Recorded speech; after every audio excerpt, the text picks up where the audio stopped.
Souls Unitarian Universalist Church, building community, inspiring growth, creating change.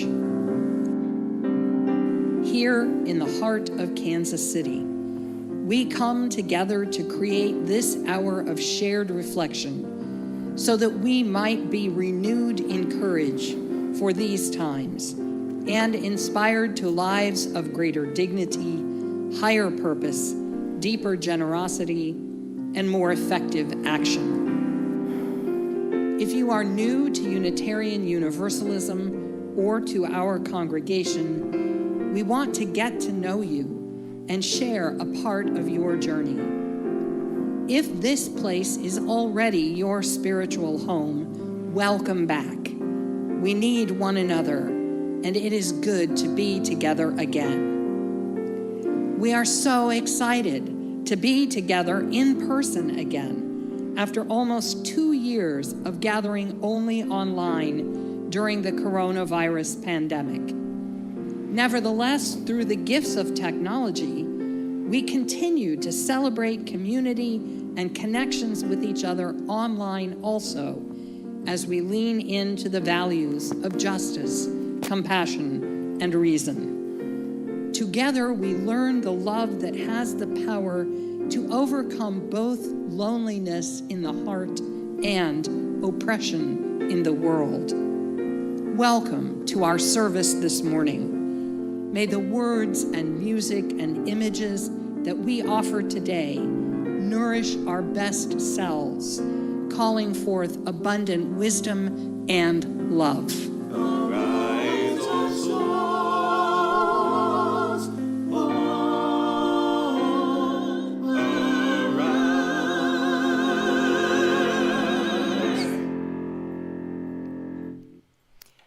Good morning.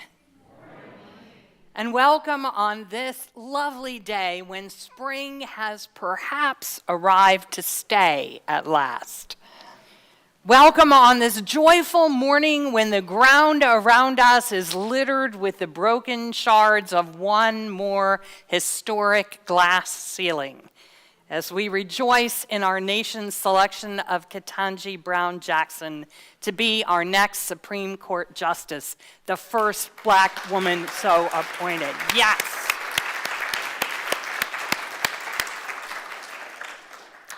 This confirmation does not mark the end of racism in our society, but it does represent one more step in the direction of the beloved community of equality and inclusiveness that we long to build together. Like the small handful of female justices and Black justices before her, Judge Jackson will need extraordinary courage and focus as she carries out the consequential work that is now entrusted to her.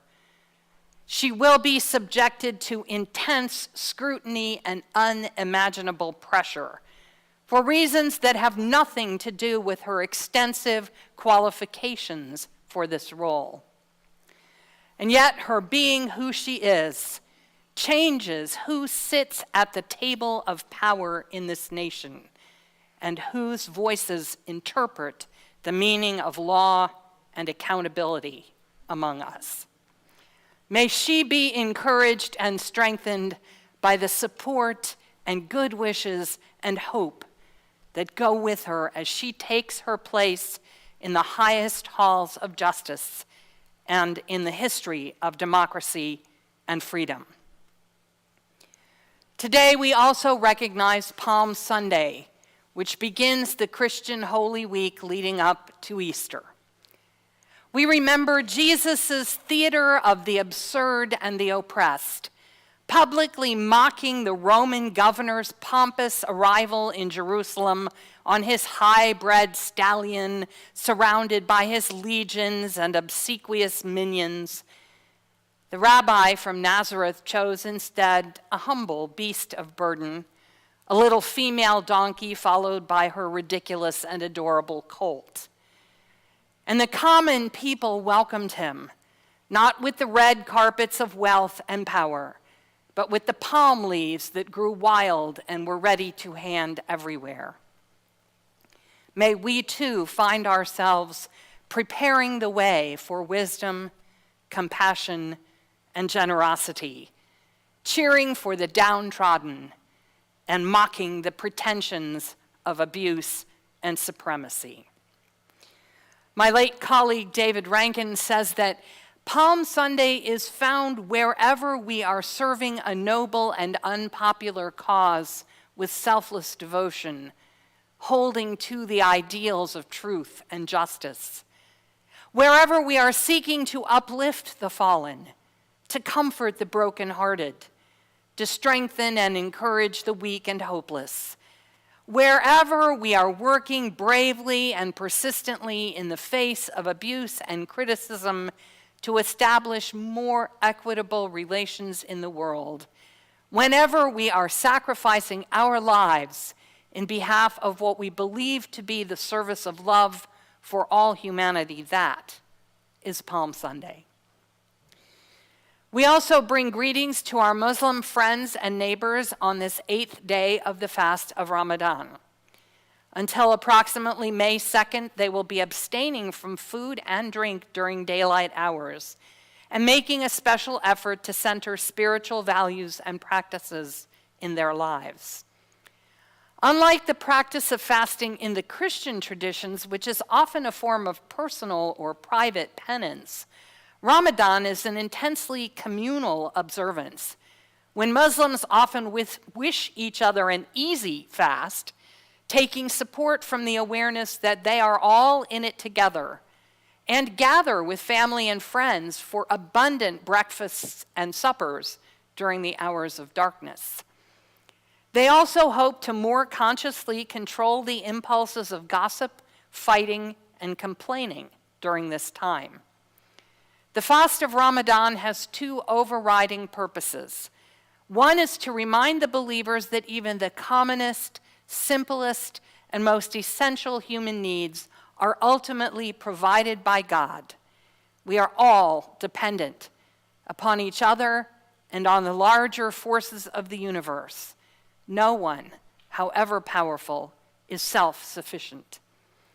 The second is for each person to experience some part of the suffering of those who are too poor to ever have enough, so that all might grow in compassion and be moved to be more generous and to work for equality and justice. It is a special time of year, both demanding and tender, when those who fast are reminded every day of how their faith invites them to live and of the kind of person they aspire to be. Of course, the values of generosity, compassion, self-control, and mutual encouragement have no inappropriate season, and you don't have to be fasting to practice them. May we all take inspiration from the many faiths and ideals that nurture the human spirit in our diverse world, so that we might each become more understanding and kind and dedicated to our own journey in the service of the highest good. In that aspiration, we kindle our common chalice flame.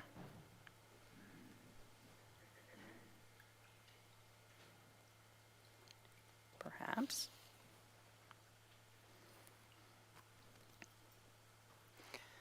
And invite those sharing in this service virtually to light their own chalice as well, and let us know in the chat where that flame burns. May these lights be gathered into one with all the UU chalices across this country and the world, and with all the hopes, prayers, and reverence of human intention everywhere, so that together we might strengthen our connections and build a shared world of justice, wholeness, and peace. Will you rise now as you are willing and able and speak once again the words of our covenant promise to this community? Together we affirm, goodwill is the spirit of this church, and service is its law. This is our great covenant, to dwell together in peace, to seek the truth in love, and to help one another. Would you remain standing for our opening hymn? For a few more weeks, we're going to keep going with the masks. Thank you.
Now, would you be seated?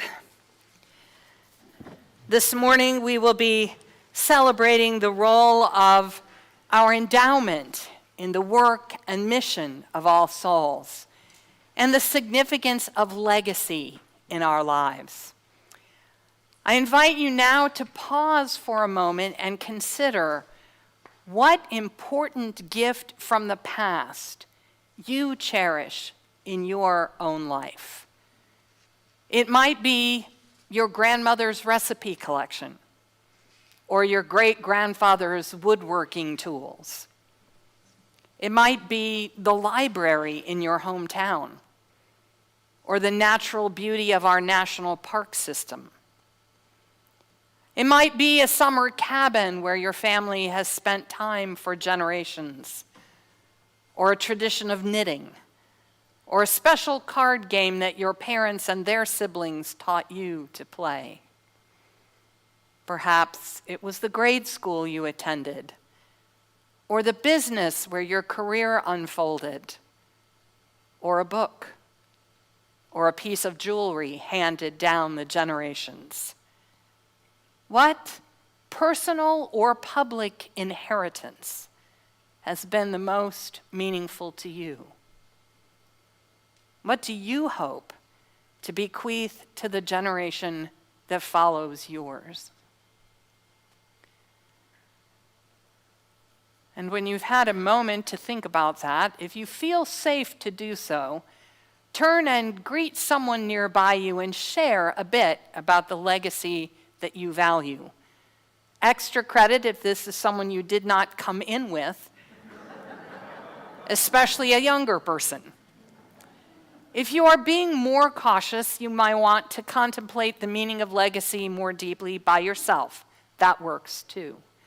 If you are participating online, you might share a sentence or two in the chat. In a few moments, Anthony will call us back together with music.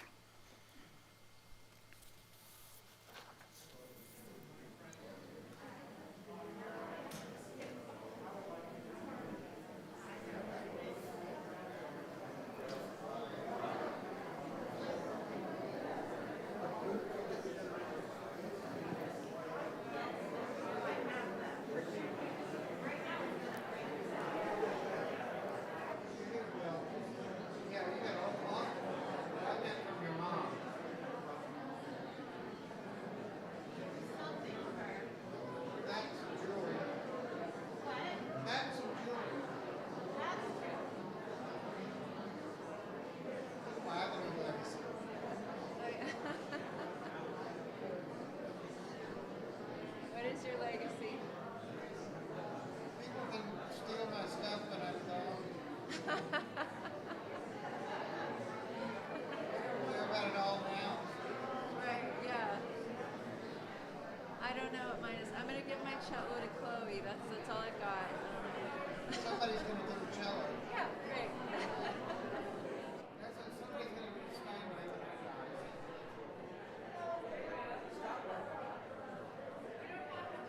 Well, he'll be happy to get it out of my house. Tired of it sitting in the living room.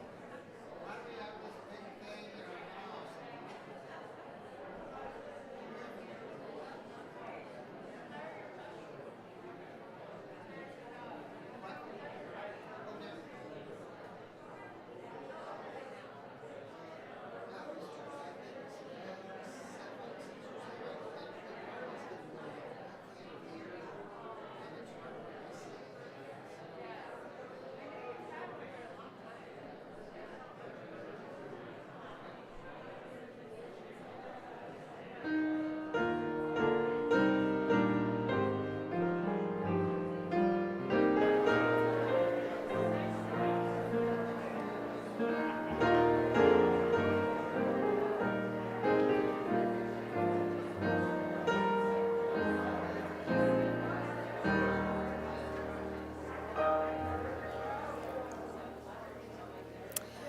Now, if there are any children among us this morning and or teachers, this would be the time to go ahead and go downstairs for classes, and we will let you go with song. Go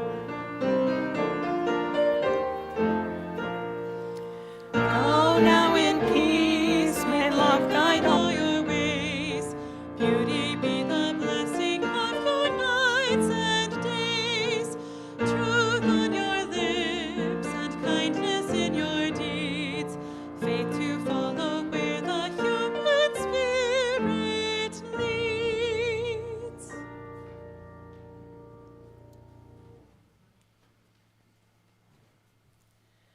Good morning.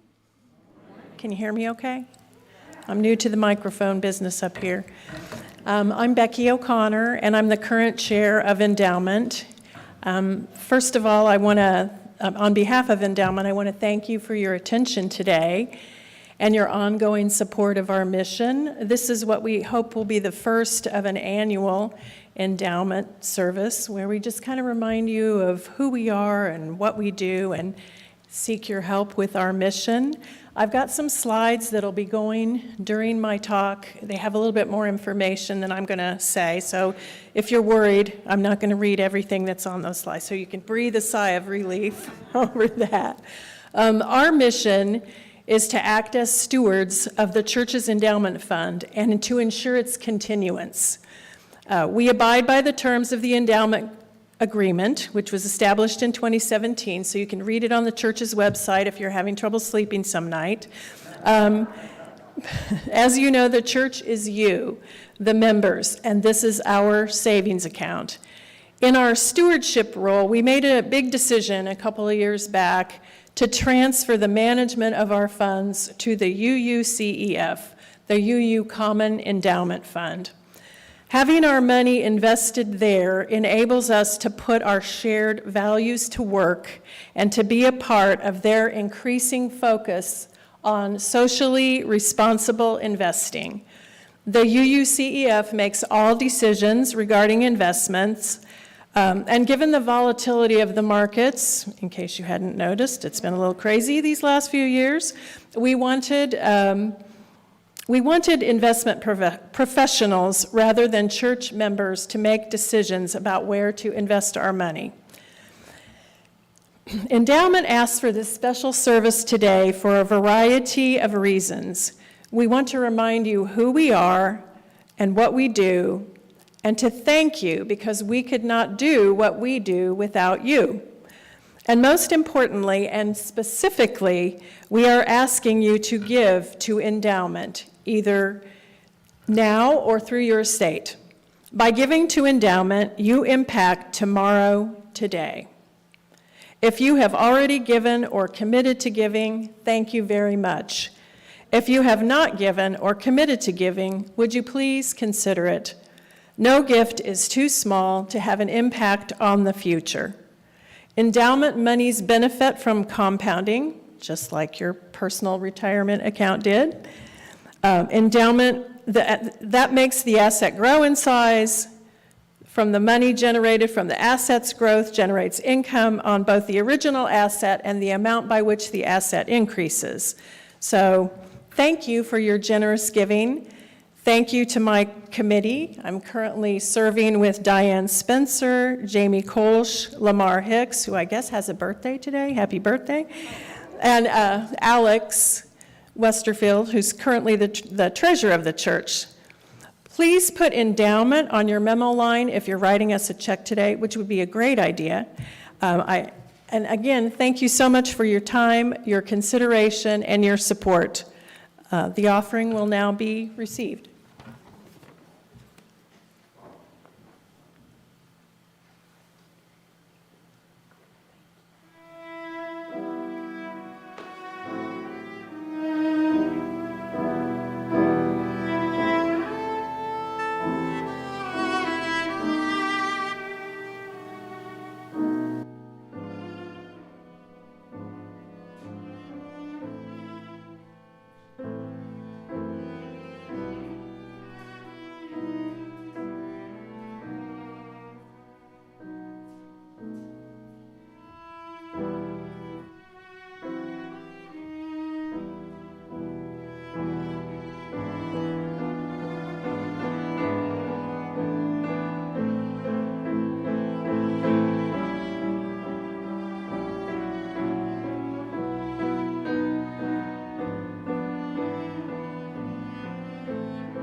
Will you join me now in speaking the words of dedication for our offering?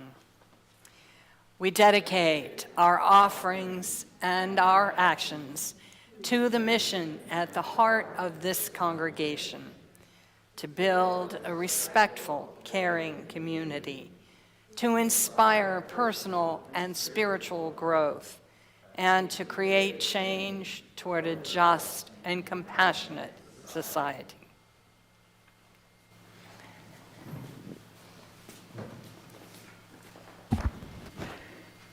You're going to hear more about the endowment. Sorry. We love the endowment. Yes. My name is Ginger Powers, and I have been a member of this church for 57 years. Ed and I joined in 1965, and our children are raised here. My family has had a wonderful wedding, 2 wonderful weddings, and 2 memorial services that are very important to me personally.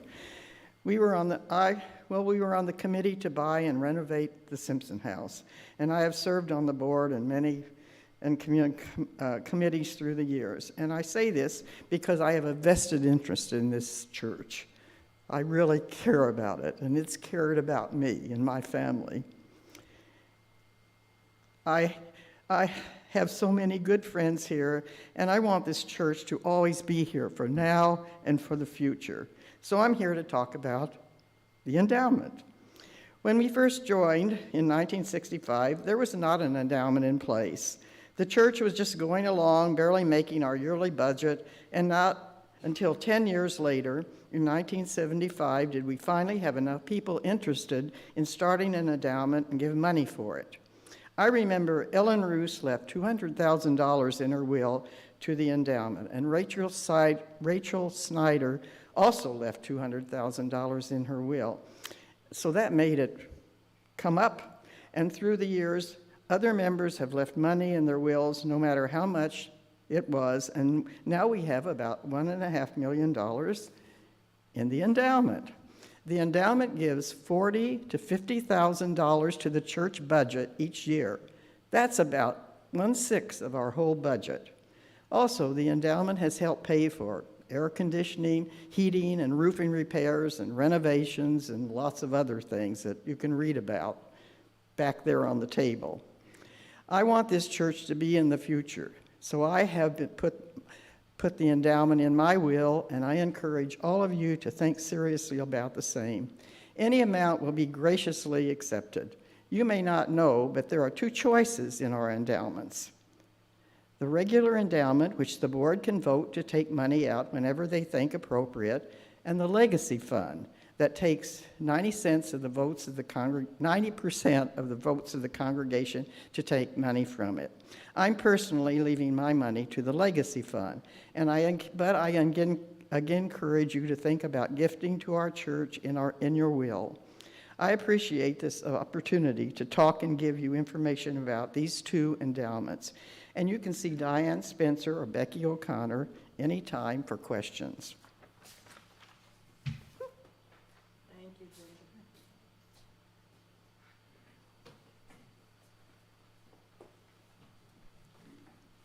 My name is Maurice Smetter.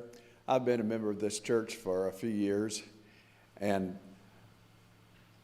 I appreciate my husband and I had the opportunity to give money to the Endowment Fund in the past, and we know the value of giving to this fund for 2 important reasons that have already been mentioned. First of all, the finances of the church, any organization that relies on giving voluntarily means it's going to be up and down depending on various things like the weather, the economic situation, or even the pandemic. So the endowment fund gives a steady, rock firm basis on which our finances can be held. And the second thing is mentioned is the value of investing and compounding interest. I know that in my personal life, I didn't end up with that much savings when I retired.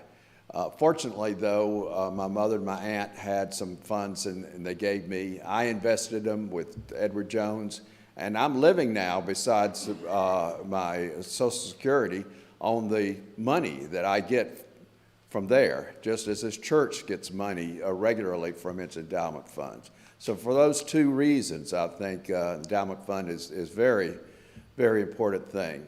And so I urge you, when you get a chance, to have any extra money at all, to give it to the endowment fund. Thank you. Thank you, Morris and Ginger. Now I invite all of us to join together in a responsive reading in honor of those who have made our current endowment fund possible and those who will help it grow into the future. We're going to begin with the right, which is your right in the congregation. Ask the left to respond, and then all together, and then I get to say something, and we repeat like that. So let's begin with the right. In the struggles we choose for ourselves,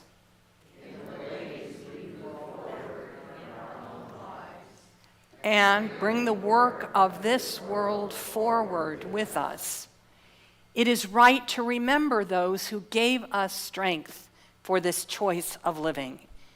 It is right to name our gratitude for the heritage of faithful lives well lived. We share history with those lives. We belong to the same movement. The mission to which they gave their loyalty calls for our dedication as well. We must know that we are not the first to seek the paths of integrity.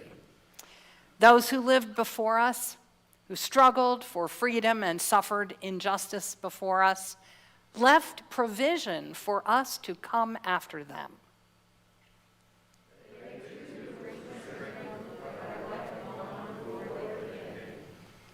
They too were drawn on by the vision of what the future might hold. They in turn have bequeathed to us a legacy. Their work reminds us and calls us back to ourselves. Their courage and love inspire our own.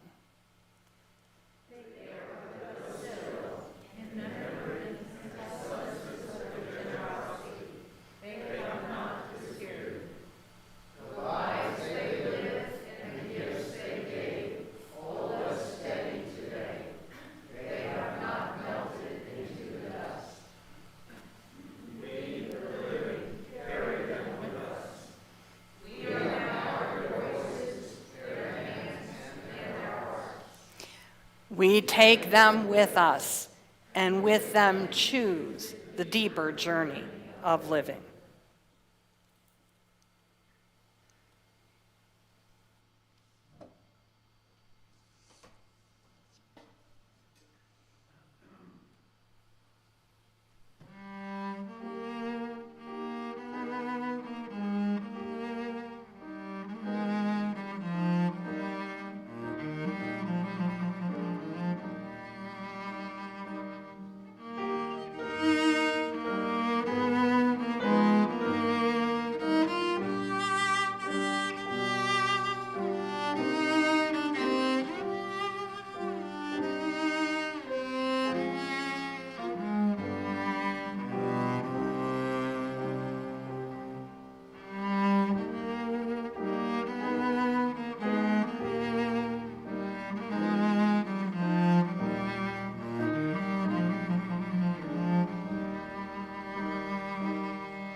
Once upon a time, San Ysidro Creek started somewhere high in the Inez Mountains above Santa Barbara, California, and fell through a boulder-strewn stream bed down to the bay and the Pacific Ocean. Its waters cut a deep channel through what was once an elegant private estate of orange and avocado orchards that passed through the hands of the Catholic Church as a school for novice nuns, and then became the Casa de Maria Retreat Center. It was a dream of a creek, bubbling, dancing, pouring, sun-dappled and butterfly-haunted, laced with blossoms and grasses. In February, which is when I knew it, it was in spate, swift with the melted mountain snows. The first time I ever saw this creek, my immediate thought was, they must turn this off at night when no one is looking at it.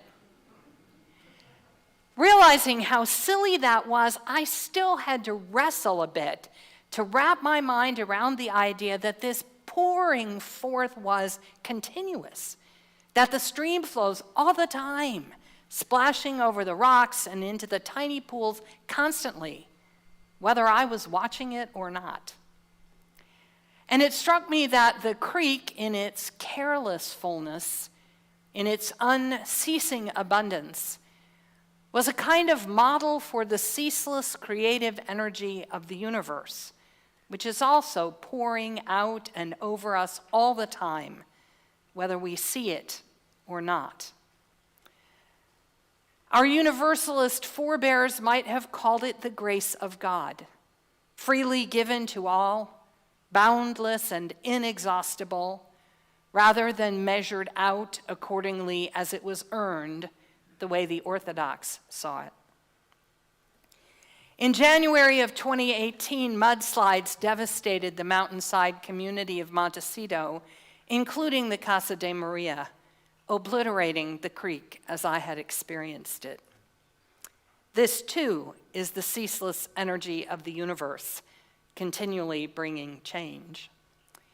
But the San Ysidro Creek lives on in my memory, reminding me that we stand always in the flow, that the abundant waters of life are washing over us in a constant stream every day we live. Which is not to say that scarcity is not a reality as well.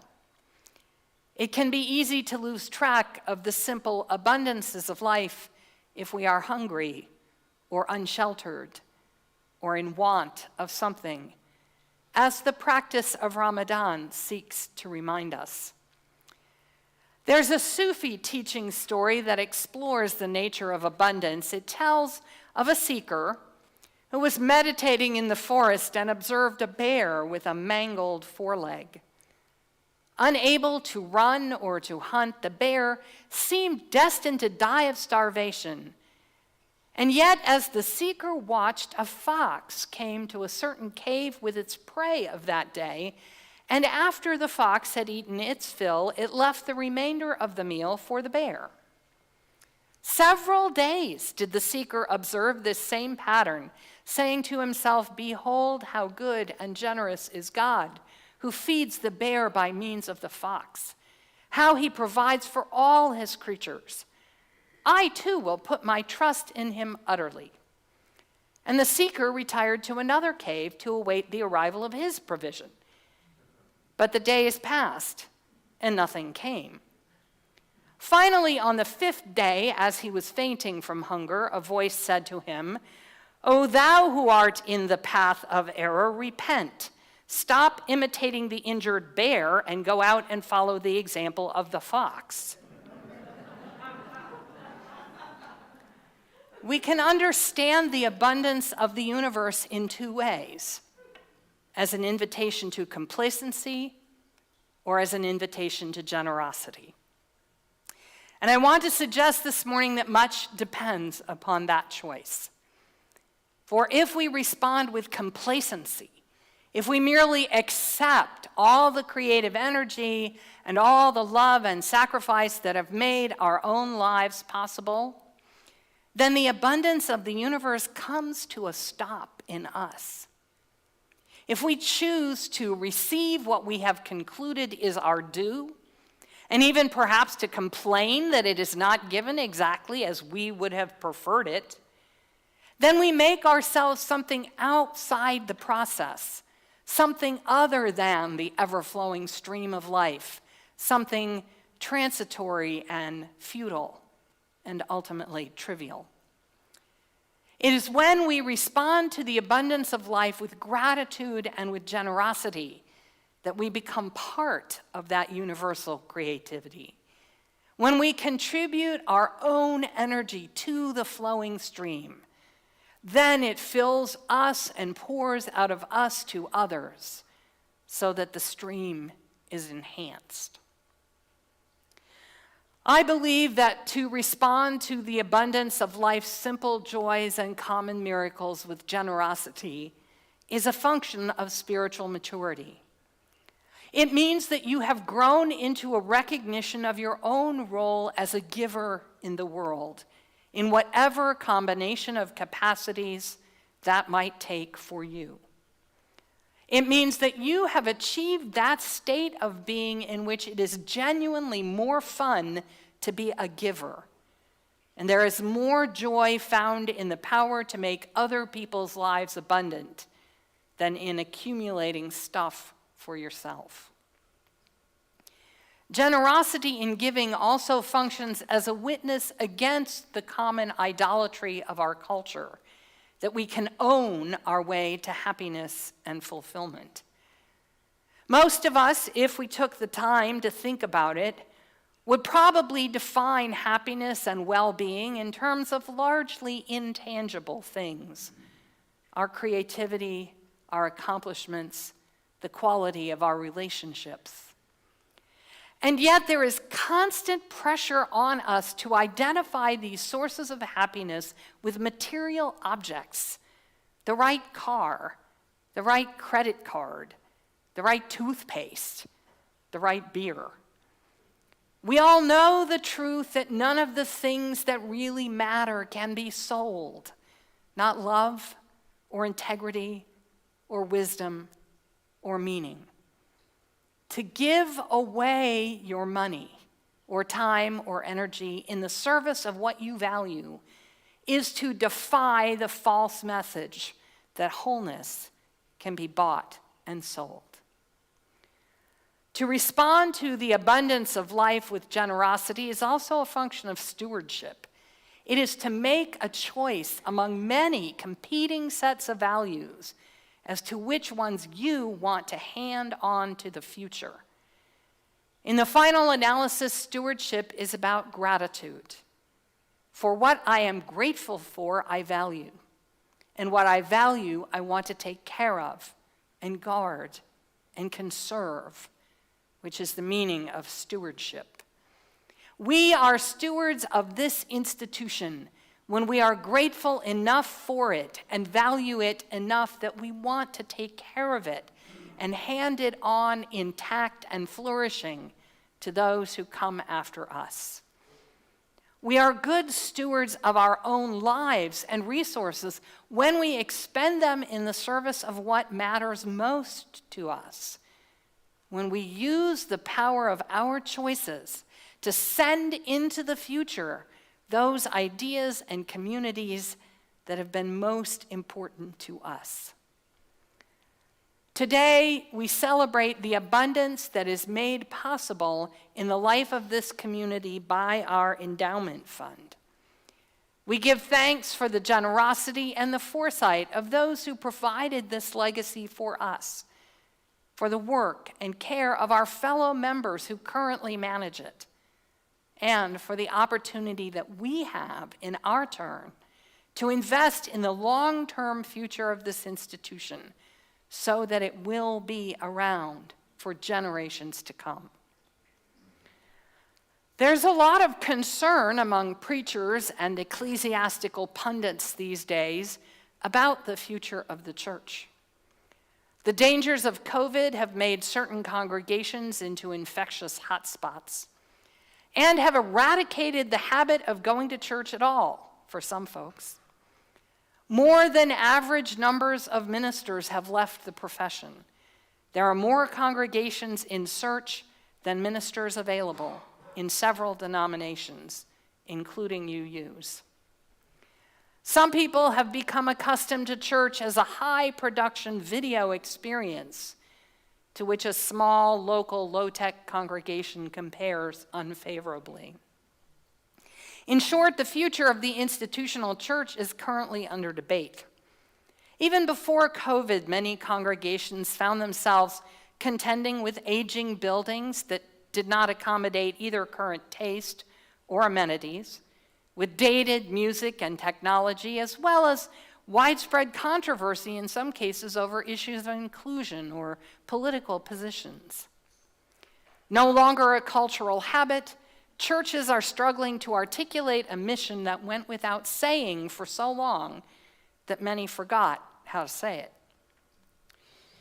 Now, it seems to me that this moment ought to be a fertile time for a faith such as ours.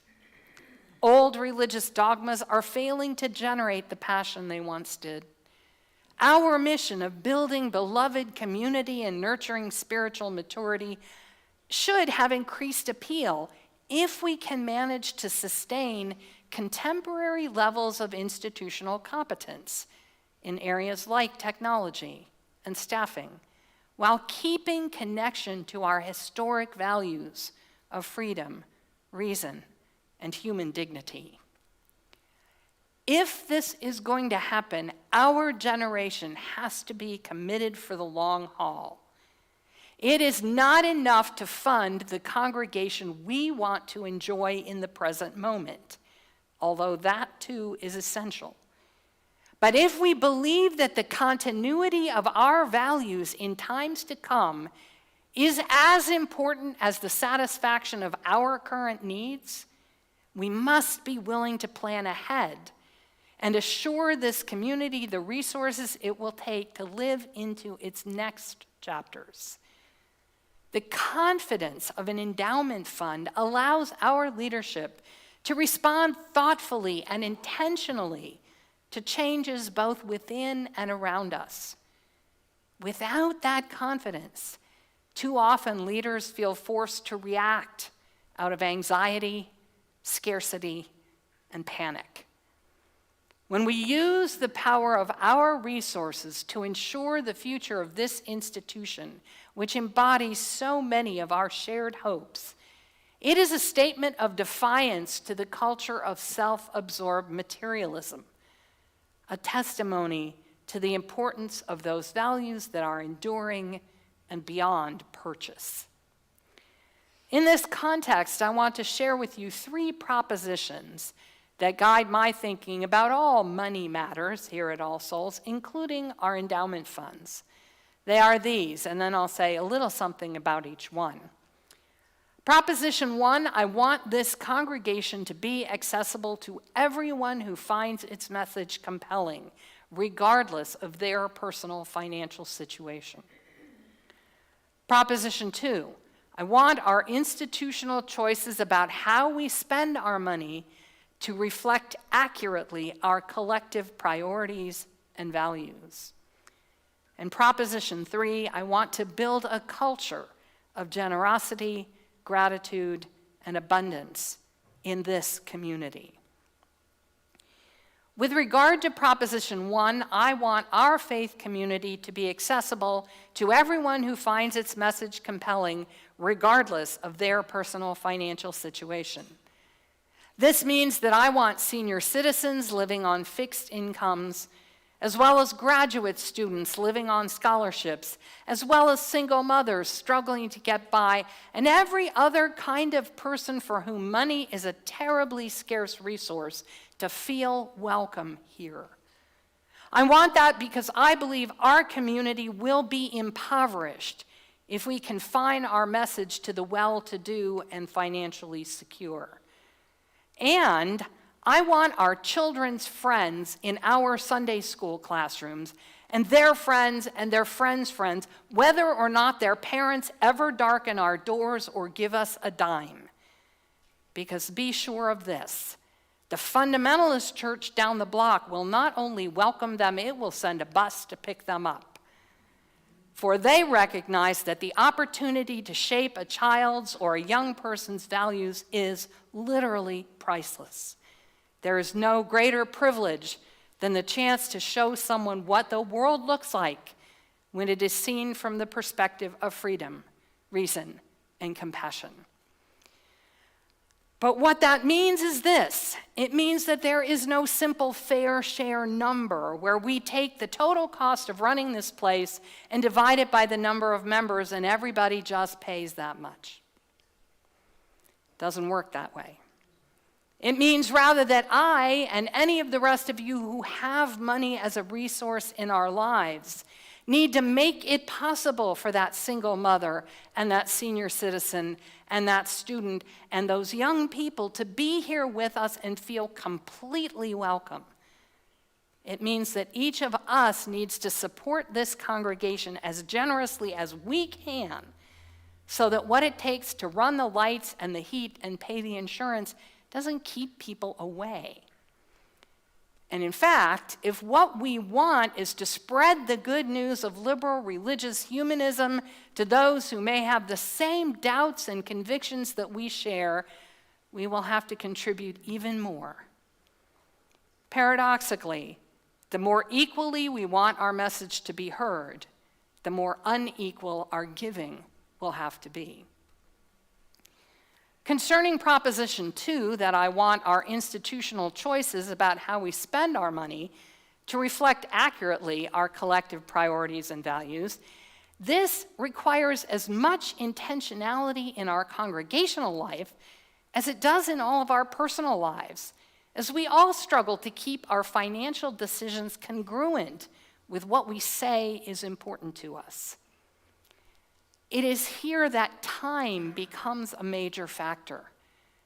What you can do differently tomorrow from today may be very little. But when you begin to plan ahead by months and years, then even major goals become attainable. There are many things we cannot afford to do in this immediate moment that could be possible if we look far enough ahead, perhaps even beyond our own lifetimes. The future of our church is a function of our present dreams. What we can articulate and envision, we can work to become. At the same time, the old warning is true: if you don't know where you're going, any road will take you there. Unless we have made an effort to plan for a future that embodies our hopes, we are never likely to find ourselves with our resources allocated to those ideas and programs that matter most. Nor can our leaders lead, except as we empower them by sharing our visions of the future we want to see and whatever resources we can offer to make those visions possible over the years and the generations. Finally, with regard to Proposition 3, that I want to build a culture of generosity, gratitude, and abundance in this community. It seems to me that we cannot teach the world what we have not learned ourselves. If we believe that the liberal message of peace and love, dignity and equality, freedom and justice leads to more abundant life, then this will necessarily manifest itself in our work together and in the community we seek to build and to leave behind when we are gone, specifically in our giving. And I am convinced that as we become more grateful and generous people, our lives become more abundant, both as individuals and collectively. The creative energy of the life of all that is pours forth more unstintingly even than the memory of San Ysidro Creek, if we are awake to it, if we have achieved the spiritual maturity that takes satisfaction in stewardship and joy in generosity and faith in the future, that responds to the abundance of the world with gratitude. For it is the spirit of abundance and generosity that calls us to sing and dream together, that gives us hope to carry on through crisis. It is our care for this very special community of memory and promise that is part of the love we leave behind us when we're done. And it is gratitude that sweetens our days and makes us plentiful, glad givers of ourselves, of our lives, of our resources, of all that we have and are. And I believe that it is the memory of generous gifts gratefully given that is our most powerful legacy to the future we will not know. Our bequest to that future makes us part of the unbroken line that has carried the light of freedom, reason, and human dignity forward in ages past, and will continue to be its faithful servants in the generations to come. Let's rise and sing together. Forward,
release this chalice flame, sending the light of truth, the warmth of community, and the fire of commitment out into the world. And these we also carry in our minds and hearts until we are together again. In closing, let us hear these familiar words from Rebecca Parker as contemplating our legacy to the future. She writes, "Your gifts, whatever you discover them to be, can be used to bless or curse the world. The mind's power, the strength of hands, the reaches of the heart, the bequest of heritage, the gift of speaking, listening, imagining, seeing, waiting.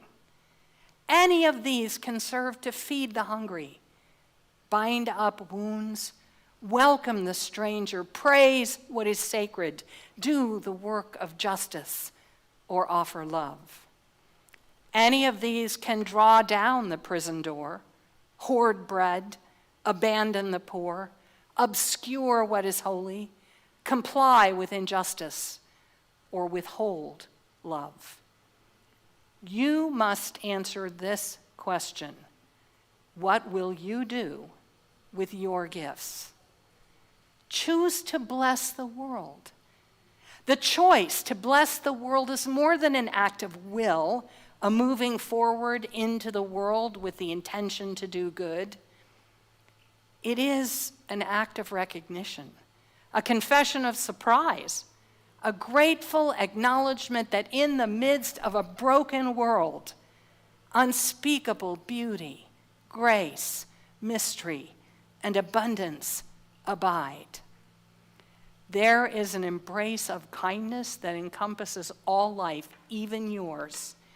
And while there is injustice, anesthetization, or evil, there moves a holy disturbance, a benevolent rage, a revolutionary love, and enduring generosity, protesting, urging, insisting that which is sacred will not be defiled.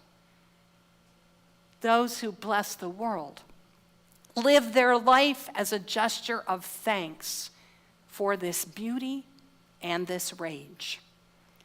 The choice to bless the world can take you into solitude, to search for the sources of power and grace, native wisdom, healing, and liberation. More, the choice will draw you into community, the endeavor shared, the heritage passed on, the companionship of struggle, the importance of keeping faith, the life of ritual and praise, the comfort of human friendship, the company of earth, the chorus of life welcoming you. None of us alone can save the world. No one generation will build the promised land. Together, that is another possibility waiting.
I love it.